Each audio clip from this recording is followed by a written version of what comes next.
barani Afrika kutokana na uwezo ambao amekuwa akiuonesha. Sasa Yanga walikuwa wanamtaka iko huyu winga, si kitu ambacho ni uongo. Ni kweli klabu ya Yanga ilikuwa inamtaka Girmugisha, lakini kipengele kikubwa ambacho kinaikwamisha Yanga kumpata ni gharama ya mchezaji huyu kumpata. Ana gharama kubwa mno. Ana pesa nyingi sana ambayo Yanga wanatakiwa kutoa ili waweze kumpata Jean-Claude Girmugisha. Sasa ili Yanga wampate walikuwa wanahitajika kupata si chini ya bilioni 3 ambazo meneja wa mchezaji huyo aliweza kuzisema. Lakini sasa jambo ambalo limeshangaza watu wengi ni baada ya klabu ya El Ahly ya pale nchini Misri kupeleka hiyo ofa ambayo ilikuwa imetajwa na huyo meneja wake Girmugisha. Walipeleka hiyo bilioni 3. Lakini klabu ya El Ahly ikagoma. Ikawaambia Yanga, kama mnamtaka Jean-Claude Girmugisha mnabidi mtoe bilioni 11 za Kitanzania. Sasa ikawa ni ngumu sana kwa Yanga kuona kama ofa ya bilioni 3 ambayo sisi tulikuwa tunashindwa kuitoa imekataliwa, tutoe kiasi gani ili kuweza kumpata huyu mchezaji. Mwisho wa siku deal lake likawa limeisha hivyo. Baada ya kumkosa Girmugisha, target namba 2 ya Yanga kwenye nafasi ya winga ilikuwa ni nafasi kumchukua Keretso, yule winga ambaye tumemzungumza siku ya jana. Lakini pia target hiyo namba 2 ya Keretso pia ikashindikana baada ya Simba kuwawahi wakakamilisha sajili ya winga huyo. Chaguo la 3 la Yanga limehamia wapi? Wameenda pale tena pale kwenye klabu ya Al Hilal ya Sudan kutafuta chaguo namba 3 la winga mwingine. Na sasa hivi wamefikia kwenye hatua nzuri kabisa ya kumpata winga ambaye ni raia wa Liberia, ambaye ana umri mdogo kweli kweli, ana umri wa miaka 18. Lakini msimu uliopita alikuwa akitoka yule Girmugisha Jean-Claude kwa kuwa na takwimu nzuri kwenye kikosi cha Al Hilal, alikuwa anafuata huyu winga ambaye amemfuata hivi sasa. Katika msimu uliopita huyu winga ambaye wanamchukua Yanga alifunga magoli 12 kwenye ligi ya Rwanda. Ikumbukwe mwaka jana Al Hilal ya Sudan ilishiriki ligi ya Rwanda.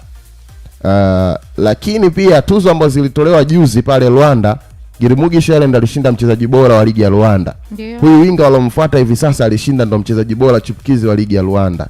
Kwa hiyo waligawana tuzo yeye na Girmugisha. Girmugisha alichukua MVP wakati huyu winga ambaye Yanga wamemfuata pale Rwanda alishinda tuzo ya mchezaji bora chipukizi. Huyu mchezaji anaitwa nani? Anacheza nafasi gani? Ana uwezo gani? Tutakwenda kupitisha hapa kwa msikilizaji wetu, hasa kwa wale wapenzi na mashabiki wa klabu ya Yanga. Huyu mchezaji anaitwa Emmanuel Flomo. Emmanuel Flomo ana umri wa miaka 18 hivi sasa tunapozungumza. Tayari amekwisha fikia makubaliano binafsi na klabu ya Yanga kuja kuitumikia katika msimu ujao. Makubaliano hayo binafsi ambayo amefikia yeye na Yanga ni vitu vifuatavyo. Signing fee, ameshakubaliana na signing fee ambayo Yanga watakayompa ameikubali. Yanga amependekeza kwamba tutakupa signing fee ama kifungua uchumba cha kiasi fulani, amekubali. Mshahara wa mwezi amekubaliana nao ambao Yanga watakaomlipa. Urefu wa mkataba pia amekubaliana nao Yanga kwenye kipengele hicho. Ndiyo. Kitu pekee ambacho kimebaki hivi sasa ni kumalizana kati ya Yanga na Al Hilal. Na kitu ambacho kinafanya deal hili likuwa rahisi, mkataba wa mchezaji huyu umebaki miezi 6 tu kwenye klabu ya Al Hilal. Kwa hiyo ni rahisi Yanga kuvunja mkataba wake na kuweza kumpata. Na mchezaji amekubali kuja Tanzania na hivi sasa Yanga wako kwenye mazungumzo ya kuvunja mkataba wake kwenye klabu ya Al Hilal. Na Yanga wako kwenye mazungumzo ya moja kwa moja na Al Hilal. Emmanuel Flomo anaitaka klabu ya Yanga. Sasa tuangalie pia wasifu wake. Ndio. Ana wasifu wa namna gani? Sha kucheza soka wapi na wapi? Ni vitu vya muhimu pia kumwangalia mchezaji ambaye anakuja kwenye timu yako. Ukiachana na kuangalia clip. Unajua watu wengi wanaangalia tu clip wanavyofanya. Hawajui kama clip huwa vinakatwa vile vipande anavyofanya vizuri tu. Hawachukui sehemu anazofanya makosa. Huyu Emmanuel Flomo bwana ni raia wa Liberia kama nilivyokuambia. Na ni kijana mdogo tu, amezaliwa tarehe 31 mwezi wa 10 mwaka 2007. Ndio mwaka alozaliwa 2007, juzi tu hapo. Nafasi ambayo anaweza kuicheza zaidi ni winga wa kulia, lakini pia anaweza kucheza kama namba 10 na wakati mwingine amekuwa akitumika kama winga wa kushoto. Anasimamiwa na agency ya BA, ndio timu ambayo ndo agency ambayo inamsimamia. Kwa hiyo huyo ndo mali ambayo Yanga wanaifuatilia kwa sasa hivi, na muda wote kuanzia sasa anaweza kukamilishwa usajili huo. Na msimu uliopita alishinda the youngest player wa ligi ya pale Rwanda, Emmanuel Flomo, winga Tereza huyo ambaye Yanga wanataka kumpata baada ya kumkosa Girimugisha na baada ya kumkosa Keretso ambaye ametua Simba. Target yao ama kete ya Yanga muhimu imesukumwa hapo kuweza kumnasa Emmanuel Flomo. Lina, sawa, ni mchezaji mzuri kwa maana ya profile yake ama wasifu wake, na hapo umezungumza kwamba ukifuatilia zile clip, nilibahatika pia kufuatilia chache, unatazama unaona kabisa mbona kijana mtamu huyo ambaye anaweza kuja kufanya jambo wananchi wakafurahi. Lakini tukumbuke tu kwamba yako maboko pia ambayo huenda anayafanya, lakini hawawezi kuyaonyesha kwa sababu wakati huu dirisha la usajili watu wanataka vitu vizuri, hususan ukiangalia mashabiki hata viongozi pia. Kwa hiyo hawawezi kuonyesha vitu vibaya. Kwa hiyo kwa upande wake namna ambavyo anafanya vizuri, inawezekana maboko yapo, lakini inawezekana akawa tu ni ya kibinadamu, bado uwezo wake unabaki kuwa pale pale. Lakini pia nilichokipenda ni kwamba ni kijana mdogo ambaye ana umri wa miaka 18 umesema Yes, 18. Sasa ukija kuangalia miaka 18 bado ni mpango wa muda mrefu kama Young Africans watafanikiwa kwenye dili hilo, maana walishafeli kwa Girimugisha, wakajaribu kwa Keletso, mambo pia yakaja kuwa magumu. Na kwenye dili hili bado Yanga wako wenyewe. Kwenye dili hili wapo wenyewe Yanga. Washindwe wenyewe, kwa hiyo na mkataba uliosalia ni wa miezi 6 tu. Kwa hiyo wao wenyewe washindwe. Kama wakishindwa kuvunja mkataba, na tumekuwa tukishuhudia kwenye msajili mchezaji akishakuwa anataja sana, hata kama inawezekana hakuwa maarufu ama hakuwa na kiwango kizuri, unakuta na timu nyingine zinaibukia hapo kutaka huduma yake. Sasa Yanga pia waendelee kuwa makini zaidi, wasije wakafanya makosa alafu mwisho wa siku wakakosa kijana ambaye anaweza akaja akawasaidia zaidi kwenye eneo hilo.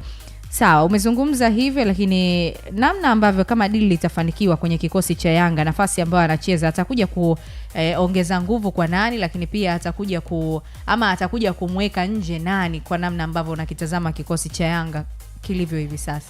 Kama ambavyo kama umenisikia hapo, nimesema nafasi anaweza kucheza zaidi nafasi ya winga ya kulia. Ndio. Na Yanga mara nyingi winga ya kulia wamekuwa kimtumia Max Nzengeli. Kwa hiyo inawezekana sasa Max Nzengeli akabadilishiwa majukumu ili Emmanuel yeye aweze kucheza nafasi hiyo ya winga kulia. Unajua Max ni mchezaji ambaye ni kiraka, anaweza kucheza nafasi maeneo mengi ndani ya uwanja. Kwa hiyo ukiangalia katika msimu uliopita Lina, moja eneo ambalo Yanga walikuwa hawana ubora ni kwenye maeneo ya mawinga wa pembeni. Kwa hiyo ujio wa Emmanuel Flomo unaweza ukaja kumleta kitu kipya ndani ya kikosi cha Yanga, hasa kuja kumuongezea nguvu kocha wao Mankoba ambaye anakuja kujiunga na timu yao. So inawezekana sasa Max akatumika kwenye nafasi nyingine, labda winga ya kushoto, kwa sababu winga ya kushoto alikuwa anatumika Pacome ambaye yuko kwenye majeraha sasa hivi. Kwa hiyo inawezekana Max akaenda kushoto, Emmanuel Flomo akaenda winga ya kulia, na Yanga ikawa inaendelea kuteleza kama kawaida kwenye maeneo ya pembeni. Sawa, wewe unazungumzaje namna ambavyo Young Africans wamejaribu mara ya kwanza, ya pili, lakini hii ni ya tatu sasa, na dili hili sasa wako wenyewe? Unawaona wapi kwenye usajili huo kama dili litafanikiwa? Pia anasema Shalom Studio, naomba mnijuze tetesi za usajili wa Yanga. Baidanka Nimboka. Haya, asante sana, tutakujuza hapo. Ndio hizo anazisikia. Huyu anasema naitwa Eswami Mkonyi kutokea Masaki, naomba kuuliza Simba mpaka sasa wamesajili wachezaji wangapi? Tusiwe na pressure jamani, taratibu. Tafahamu tu kwa uzuri. Wewe endelea kutufuatilia. Na kama umechelewa basi hakisha kwamba tukiwa tunaanza saa 3 kamili mpaka saa 5 kamili unaendelea kusalia nasi ili kujua kwamba idadi kamili, maana sasa hivi kila siku mambo yanabadilika. Tuliyoyataja leo hatuwezi kuja kuyazungumza tena kesho, isipokuwa labda kama kutakuwa na mabadiliko kwenye zile sajili ambazo bado wako kwenye mazungumzo. Pia anasema vipi hizo takwimu za huyo Mliberia ukilinganisha na zile alizokuja nazo Celestine kuwa kuna ubora kwa nani? Huyo ni Sule ameuliza hivyo. Haya, amesema usiseme Yanga wameachana na Kombo, bali Kombo kachagua kesh, akaachana na mabembelezo ya shingo begani kwa wale wenye madeni waliofungiwa. Kwa kifupi kakataa kukopwa. Haya, asante. Huyu anasema Juma Kimbede Vingunguti, tapa Simba tafuteni golikipa na striker namba 9. Haya, huyu anasema jamani, vipi hali ya Pacome? Yuko na tunasubiri kuona kwamba ule muda ambao madaktari walizungumza utakapofika pale ndio tutajua kwamba nini ambacho kitaweza kuzungumzwa, kama atarejea ama itakuwaje. Namna hiyo tuko kwa upande wa Yanga, na ndivyo ambavyo tumezungumza sajili hiyo ambayo wanaiwinda, na kama itafanikiwa basi itakuwa ni jambo zuri sana kwenye kikosi chao ukilinganisha na mahitaji yao hususan kuelekea msimu ujao. Lakini pia umezungumza endapo kama atakuja huenda Max akaenda kwenye nafasi ya Pacome, alafu mchezaji huyo akasalia kwenye nafasi ambayo Max yupo. Lakini pia ukija kuangalia idadi ya michezo mingi ya msimu ujao huenda pia ikawa ni sababu ya wao kuweza kuongeza nguvu katika eneo hilo. Kwa hiyo ni jambo zuri kwa upande wa Yanga, tusubiri tuone nini ambacho watakifanya. Kwanza wafanikiwe kuipata hiyo sajili, alafu baada ya hapo tuone atakachokuja ukifanya kwenye ligi. Sawa. Lina pia tukiwa hapo ndani ya klabu ya Yanga kuna taarifa njema ndani ya klabu ya Yanga. Ndio. Taarifa njema kwa Yanga ni kwamba bwana, tulikuwa tunazungumza Yanga imefungiwa FIFA. Lakini hatimaye Yanga bwana imelipa madeni yote na FIFA imewafungulia sasa Yanga kuruhusiwa kusajili. Na taarifa hiyo bwana nimeipata jana usiku.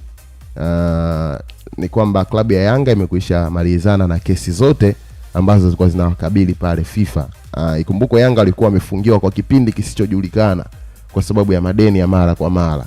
Lakini hatimaye viongozi wa Yanga wamefanikiwa kulipa madeni ambayo walikuwa wanadaiwa, na sasa wako huru kusajili wachezaji na kuwaingiza kwenye mfumo. Mwanzo walikuwa wanaweza kusajili, lakini ilikuwa haiwezekani kuwaingiza kwenye mfumo wa FIFA kwa sababu FIFA ilikuwa imewaban kuingiza wachezaji wapya.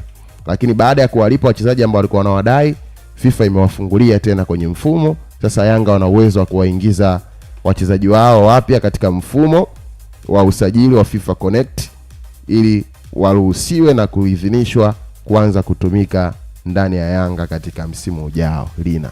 Sawa bana, hii taarifa inawezekana ikawa njema kweli kutokana na sajili ambazo wamezifanya, na sasa hivi inawezekana tukaona utofauti, maana tulikuwa tunazungumza hapa tunasema sasa hizi sajili zinafanywa alafu Yanga wamefungiwa itakuwaje?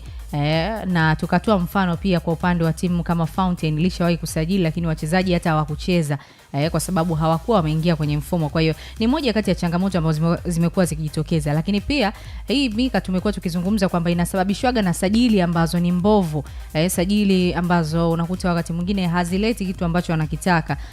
Sasa hivi tunaamini kwamba kocha Mankoba yuko pale na tunaamini huenda akawasaidia Yanga kuchagua wale wachezaji ambao anahitaji kuweza kuwatumia katika kikosi chake msimu ujao, na mambo yakaendelea kukaa vizuri kabisa. Tuendelee tu kuambia kwamba sajili ambazo wanazifanya zikiwa na macho basi hawataingia tena kwenye madeni kama ambavyo imezungumzwa. Lakini kuna dalili kubwa pia ya kuingia kwenye madeni. Kwa nani? Kwa Simba au kwa Yanga? Kwa Yanga. Yanga inaachana na wachezaji wengi. Kwa mfano tukiangalia kuna Musa Barakonte watamvunjia mkataba. Kuna mtu anaitwa Mohamed Dumbia. Kuna Celestine Kuu, kuna Buba Jeme. Hao wote ni wachezaji wa kuwavunjia mikataba. Watawalipa pesa zote hao wote keshi. Wakati huo pia wanatakiwa kusajili wachezaji wapya. Sijajua sasa kama watawalipa. Wakati huo pia ni mwaka wa uchaguzi kwao, kwamba watakuwa na majukumu mengi zaidi, pesa zitakuwa na kazi. Wakati huo wanataka kujenga uwanja. Haya bana, Yanga mtuambie mtalipa au mtaingia tena kwenye madeni kama kawaida yenu? Maana hao nimekutajia wachezaji 4 tu, wapo wengi sijamaliza hapo. Sawa, ila deni ni deni tu. Kama mkataba kuvunjwa ni kuvunjwa, kwa sababu sajili kama zinafanyika lazima wawepo ambao wanatoka, kwa sababu idadi wachezaji ni 12. Licha ya kwamba jumla wanatakiwa kuwa 40, lakini wachezaji wa kigeni ni 12 wale wale. Kwa hiyo hata kama itakuwa vipi, mwisho wa siku lazima idadi ya wachezaji 12 iwe vile vile. Kwa kuna wachezaji wengi sana ambao wataachana nao Yanga. Wewe unaitazamaje Yanga? Wataingia tena kwenye madeni au vipi? Au inawezekana zile pesa ambazo walitakiwa kuwalipa hawa wameenda kulipa madeni FIFA, alafu wamefunguliwa kusajili, alafu msimu ujao tena tutashuhudia mambo kama haya. Ngoja tuone nini ambacho kitaendelea kwa upande wao, kwa sababu majukumu ni mengi, lakini pia wao bwana wanasema wao ni timu kubwa. Timu ya wananchi. Sawa, tunaendelea kuzichakata taarifa za usajili. Klabu ya Yanga bana, winga mwingine ambaye wanamtaka ni mchezaji anacheza pale kwenye klabu ya Hermerek ya pale nchini Sudani. Yenyewe anaitwa Bobakar Bachel. Huyo ndio mchezaji mwingine ambaye klabu ya Yanga wanaendelea kufanya naye mazungumzo. Kwa sababu ya Pacome ameumia, pia wanatafuta mtu ambaye atakuja kuwa msaada. Hawezi kumtegemea tu Max Nzengeli pamoja na huyo Emmanuel Bochel anayekuja. Wanahitajika kupata winga mwingine pia ambaye atakuwa msaada kwao. Sasa wako kwenye mazungumzo na Bobakar Bachel, ambaye Bobakar Bachel bwana alikuwa kwenye kiwango kizuri sana kwenye michuano ya CHAN 2025 ambayo ilifanyika hapa nchini Tanzania. Ndio. Na Hermerek walimsajili Bachel baada ya CHAN na walimsainisha mkataba wa miaka 4. Mkataba wake unaisha mwaka 2029. Kwa hiyo kama klabu ya Yanga inamtaka, inapaswa kuvunja mkataba wake pale kwenye klabu ya Hermerek ambayo unaisha mwaka 2029. Lakini Yanga wameonyesha pia nia ya kumtaka, lakini kipengele ndio hicho sasa, kuvunja mkataba ndio imekuwa kitu ambacho ni hatari. Huyu ni raia wa Guinea, Yanga wanamtaka winga Teleza pia huyo. Kwa hiyo wanataka kuwa na mawinga wengi msimu ujao, kwa sababu kuna kina Edmund John wataachana nao, kina Celestine Okuwa ambao nimekutajia wataachana nao, kina Buba wataachana nao. Kwa hiyo wanahitaji kuingiza winga wengine ambao watakuwa wanakuja kuongeza nguvu kwenye klabu yao ya Yanga kwenye msimu ujao. Lina sawa. Sasa mkataba wa mpaka 2029, hii 26 kuna miaka mitatu hapo mbele. Alisaini mkataba wa miaka 4. Sasa kwa tayari ameshatumikia mwaka mmoja. Ndio. Na vipi kwa upande wa klabu yake yenyewe, inatamani kumwachia au ni Yanga tu imepeleka nia kuitaka huduma yake? Hiyo pia ni Yanga wenyewe wako kwenye resi hiyo. Sawa. Kumsaka kiongozi. Sawa, tuone. Lakini mpaka sasa hivi Yanga wamevunja mkataba wa mchezaji wote kati ya wale ambao wamewasajili. Wote si walikuwa unakuta labda amemaliza mkataba, labda wanaocheza kwenye ligi ya Tanzania ndio amevunja mikataba, lakini ndio amewavunjia mikataba. Kwa mfano Chuga ndio alikuwa na mkataba na Fountain Gate. Wamewalipa Fountain Gate milioni 100. Ndio. Lakini pia Abdul Nasser wamemvunjia pia mkataba pamoja na Mohamed Musa. Lakini hawa wachezaji wa nje lakini pia iliyokuwa imebaki sio mingi hivi, sio ya muda mrefu ndio. Kwa hiyo kija kuangalia miaka mitatu, misimu mitatu, ni mingi. Ni mingi sana kwa upande wa Yanga. Mimi siwaoni wakivunja huo mkataba wa mpaka mwaka 2029. Siwaoni Yanga wakivunja huo mkataba, lakini kama wataweza kufanya basi watushangaze, tuendelee kuita timu kubwa ama timu ya Tajiri GSM ikiwa imefanya mambo yake huko. Japo wagine wengi ambao wamekuja hapa nchini tumeona mabalaa yao, huwa wanafanya vizuri. Sasa sijui kwa huyo ambaye kama watafanikiwa kuvunja huo mkataba. Tunakumbuka wagine ambao walikuja Tanzania, kuna mfano Musa Kamara. Yes. Mohamed nani huyo ambaye anapiga buti Yanga pale, nani? Mohamed yupi? Damaro. Na yule mwingine japokuwa tunaambiwa ni Mtanzania, lakini pia ni mchezaji ambaye ana raia Guinea. Lakini wapo wachezaji wengi wa Kigine ambao washakupita ligi ya Tanzania hapa na kufanya vizuri. Sawa, tukitoka hapo bwana, tuwaguse pia wekundu wa Msimbazi Simba. Simba bwana sasa hivi wanaendelea kufanya marekebisho kwenye kikosi chao. Na moja eneo ambalo Simba wanataka kulifanyia maboresho kwa haraka sana ni eneo la golikipa. Bado wanaendelea kusaka golikipa mpya. Mpaka hivi sasa klabu ya Simba wanatafuta ambaye golikipa atakuja kuwa golikipa sahihi kwenye timu yao, kwa sababu maeneo mengi wamekwisha yaboresha hivi sasa. Wameshasajili viungo ndo Simba wamewasajili wengi sana kwenye dirisha hili la usajili. Bado maeneo machache sana Simba waweze kufunga usajili. Simba watafunga usajili watakapopata golikipa mpya, watakapopata mshambuliaji wakati mpya, watakapopata kiungo mkabaji mpya, na watakapokamilisha saini ya beki mmoja ambaye ana uwezo wa kucheza nafasi ya kulia na kushoto. Hayo maeneo wachezaji 4 pekee ndo Simba wamesalia kwa wasajili hivi sasa. Simba imekwisha sajili tayari wachezaji wa kizawa kadhaa. Nitawataja hapa wasajili zilizokamilika kwa Simba na Yanga. Kwa hiyo hayo ndo maeneo ambayo Simba wanasubiri kuyamaliza. Kabla sijaenda kwenye hiyo story, nianze kwa kutaja zile zilizokamilika kwa Simba na Yanga. Ndio. Yanga wao sajili ambazo wamezikamilisha mpaka hivi sasa, wamekamilisha na sajili ya Chuga ambaye ni winga huyo. Wamekamilisha sajili ya beki wa kulia ambaye ni Abdul Nasser kutoka pale kwenye kikosi cha Mashujaa. Wamesajili beki wa kati kutoka Mashujaa pia, Mohamed Musa. Lakini pia Yanga imekamilisha sajili ya mwingine nani ambaye Yanga imekwisha msaini. Mpaka hivi sasa ni hao wachezaji watatu. Ndio. Yanga amekwisha saini. Wachezaji wa kigeni kuna mshambuliaji tulikuwa tunamzungumza, unakumbuka, kutoka Kenya pale. Yupi? Shamsahau Kutiama. Si Yanga kulikuwa kuna tetesi zake pia. Dili lake limekuja kushindikana dakika ya mwisho. Alikuja mpaka nchini Tanzania, lakini swala pia kipengele ilikuwa ni kuja kuvunja mkataba. Mchezaji yule kumbuka alisajiliwa na polisi ya Kenya mwezi wa 6. Mwezi wa kwanza mwaka huu. Kwa hiyo alikuwa na mkataba zaidi ya miaka 2 pia. Polisi ya Kenya walikuwa wanataka pesa nyingi. Yanga pia wakashindana kwenye kipengele hicho, wakaamua kuhairisha dili hilo, wakaachana nalo.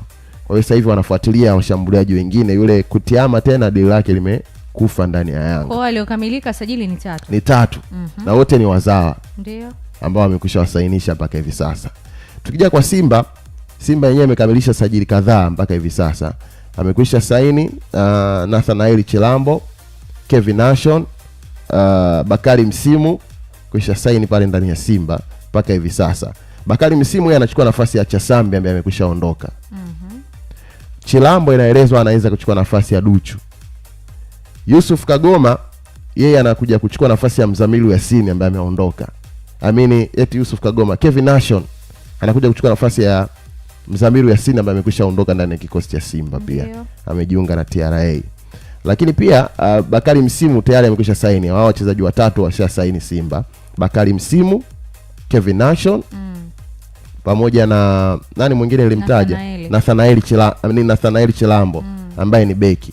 Wachezaji wa nje ambaye amekwisha saini ni Keretso. Na huyo bwana ndo inaelezwa ndo usajili wa gharama zaidi Simba ameutumia mpaka hivi sasa. Pesa nyingi imewatoka Simba. Kwa sababu ni mchezaji ambaye alikuwa anatakiwa na vilabu vingi. Yanga walikuwa wanamtaka, lakini pia Orlando Pirates ya pale Afrika Kusini ilikuwa inamtaka, lakini mwisho wa siku ushawishi wa Simba walioweka kwenye pesa na kwenye mvuto wa kimataifa wakamshawishi kijana huyo kusaini ndani ya Simba. Hiyo sajili yake pia imeshakuwa deal done. Lakini pia Simba sajili nyingine iliyokamilika ni beki anaitwa Seji Bojo. Ambaye yeye anakuja kuongeza nguvu kwenye eneo la ulinzi la klabu ya Simba. Seji Bojo yeye ni mlinzi wa kati ambaye ana sifa kubwa ya kucheza mipira juu, footwork nzuri, lakini pia kwenye kuanzisha mashambulizi. Kwa hiyo mpaka hivi sasa tunazungumza wachezaji 2 wa kimataifa na wachezaji 3 wa kizawa wamekwisha saini Simba. Sawa, kwa jumla ni wachezaji 5 wamekwisha kusaini pale Simba. Tushuhudie mengi sana, lakini kwa upande wa Yanga tayari ni 3 na wote ni wa kizawa. Bila shaka maswali ambayo alikuwa ameulizwa hapo na umeyajibu kwa uzuri kabisa. Huyu anasema hawa wameoza, wataingia kwenye madeni tu. Simba wamepata namba 9 na golikipa au Bai Hamisi. Haya ameuliza hivyo. Tumetaja tayari idadi hapo, kwa hiyo kama hujaisikia basi jua tu kwamba bado wako kwenye mchakato huo. Huyu anasema Yanga ni mabingwa, hatutashindwa kulipa madeni, hilo ni jambo dogo sana kwetu.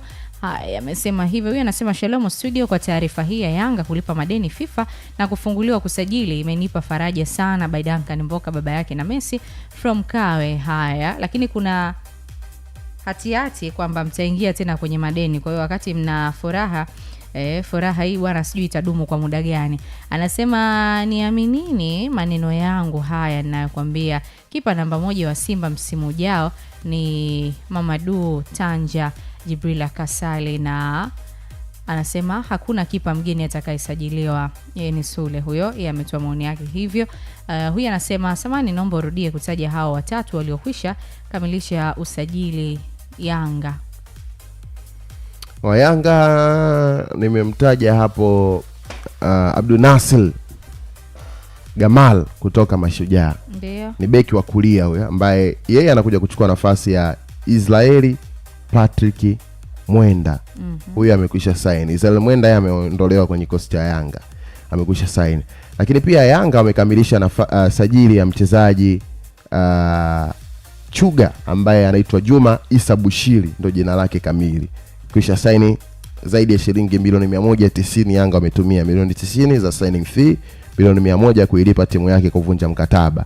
Lakini pia Yanga imekamilisha usajili wa mchezaji mwingine Musa Mohamed Musa, ambaye huyu ni beki wa kati kutokea Mashujaa kutoka pale mkoani Kigoma. Kwa hiyo hao ndo wachezaji 3, Abdul Nasir Gamal, Mohamed Musa Juma Isa Bushiri maarufu kama Chuga.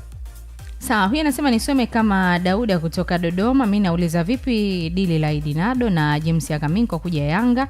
Sawa, Lanado pia tumelizungumza hapo. Huyu anasema baada ya kufunguliwa kusajili, je, ni nani anayesimamia usajili wa msimu ujao? Tunataka tumjue mapema ili wasije wakamkana kama walivyofanya msimu ulioisha kuhusu madeni na Yanga.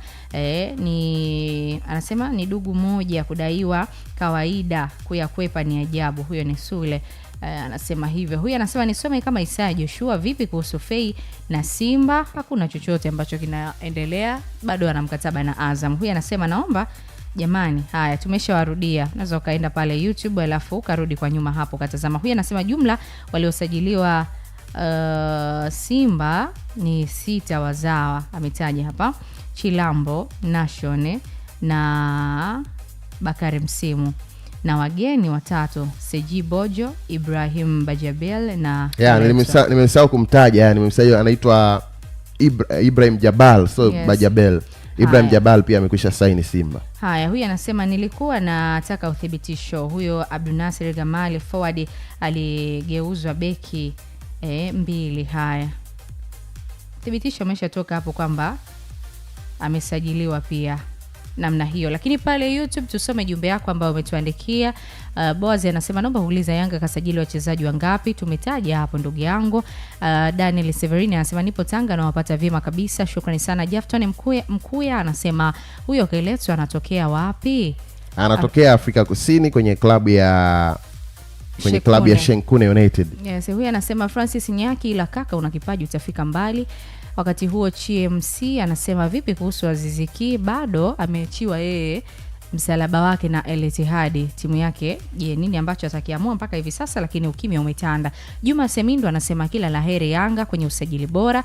Anasema vipi Simba hawajasajili mshambuliaji? Huyo ni Taji yeye amesema hivyo. Kwa hiyo Yanga wamesajili 3, Simba 6 mpaka hivi sasa. Nadhani tumeweka sawa hapo. Imekaa vizuri. Simba 3 wa kigeni, 3 wazawa. Yanga wote 3 wa kigeni. Lakini tetesi ndo bado zipo nyingi. Lakini kwenye kusaini mpaka hivi sasa Yanga 3, Simba 6.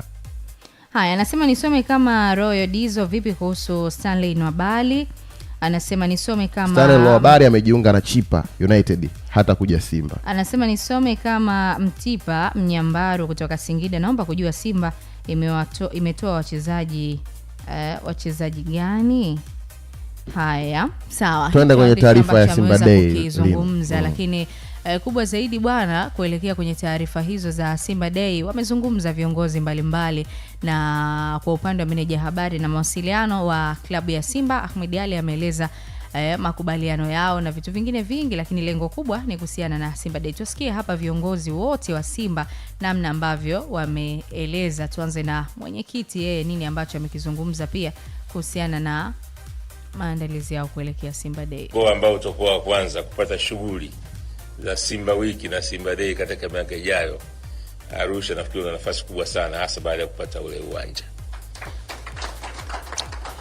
Jambo la pili ambalo ningependa kulisema, Simba ni klabu ya michezo lakini imebebwa sana na mpira wa miguu. Mwaka huu ni miaka 90. Lakini katika siku za karibuni tumekuwa tunajihusisha sana na mambo ambayo yana faida pia kwa nchi. Simba ilikuwa ni klabu ya kwanza tulianza kusapoti utalii.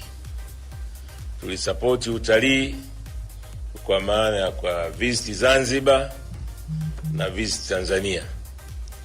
Lakini kama mnakumbuka mwaka juzi kulikuwa na tulizindua Simba Day na kitu gani kinaitwa? Nani anakumbuka? Kibegi. Kilienda mlima Kilimanjaro.